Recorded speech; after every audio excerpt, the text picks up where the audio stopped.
फक्त 1 मिनिटांचा वेळ द्याल का? तुमच्या खिशाशी संबंधित बातमी आहे. जाणून घ्या, पेट्रोल आणि डिझेलच महाग झालं नाही तर 2014 अगोदर आणि आताची परिस्थिती काय आहे. सिमेंटची किंमत 195 रुपये होती, आता 410 रुपये. स्टीलची किंमत 3600 रुपये होती, आता 6500 रुपये. रेतीची 1500 रुपयांची ट्रॉली आता 6000 रुपयांना मिळते. मोटरसायकलची किंमत 50,000 रुपये होती, आता 90,000 गेली आहे. मेडिक्लेम विमा 1049 रुपये प्रति 1 लाख रुपये होता, आता 4100 रुपये. डिश रिचार्ज 110 रुपयांना होता, आता 450 रुपयांना. 350 रुपयांना मिळणारा गॅस सिलेंडर आता 1000 रुपयांच्या आसपास जाऊन पोहोचलाय. गॅस सबसिडी 250 रुपये होती, आता 0 रुपये म्हणजे काहीच नाही. वाहन नियम उल्लंघन प्रकरणी 100 रुपये चार्ज होता, आता 10,000 रुपये आहे. 60 वर्षात एकट्या देशावर कर्ज होतं 55,000 करोड रुपये, आता आहे 1,08,000 करोड रुपये. ड्रायव्हिंग लायसन्स अवघ्या 250 रुपयांना तयार करून मिळायचे, आता 5,500 रुपये द्यावे लागतात. घरगुती बंदुकांचे नूतनीकरण 1,000 रुपयांमध्ये होत होते, आता 6,000 रुपये लागतात. आधी 40 करोड लोक दारिद्र्य रेषेखाली होते, आता 80 करोड लोकसंख्या दारिद्र्य रेषेखाली गेली आहे. रेल्वे प्लॅटफॉर्म तिकीट 5 रुपये होता, आता 50 रुपये आहे.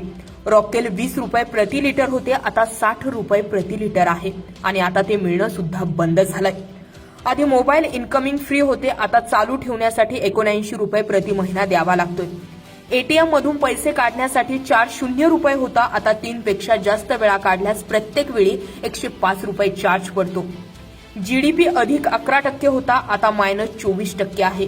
बेरोजगारी दर 2% होता, आता 22%पेक्षाही जास्त आहे. 7 वर्ष झाले आहेत. या कार्यकाळात कुठलेही मोठे हॉस्पिटल बनवले गेले नाही. अजूनही वाड्रा जेलमध्ये पाठवण्यात आला नाही. ना भारत विश्वगुरू बनला, ना प्रत्येकाच्या खात्यात 15 लाख रुपये आले, ना कुठला काळा पैसा परत आला, ना दाऊद, नीरव मोदी, मेहुल चोक्सी आणि विजय माल्या या फरारांपैकी एकालाही भारतात आणलं गेलंय. 7 वर्षात कुठलाही रोजगार नाही, ना गंगा नदी स्वच्छ झाली, ना महिलांवर होणारे अत्याचार थांबले. कुठलीही स्मार्ट सिटी तयार झाली नाही, कुठली बुलेट ट्रेन चालली गेली नाही, ना कुठली आतंकवादी घटना थांबली आहे, ना कुठला महागाई दर कमी झाला, ना पेट्रोल डिझेल स्वस्त झाले, ना शेतकऱ्यांना शेतमालाला योग्य हमीभाव मिळाला.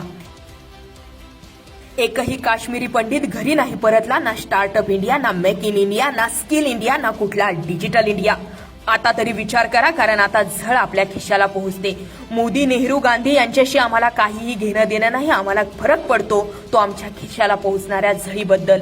कारण रातभर दिवसभर कष्ट करून फक्त एक वेळेचं अन्न मिळवण्यासाठी आज प्रत्येक जण काम करतोय आणि त्याला हा देश लुटतोय. या देशातील सत्तेवर बसणारे लोक लुटतायत.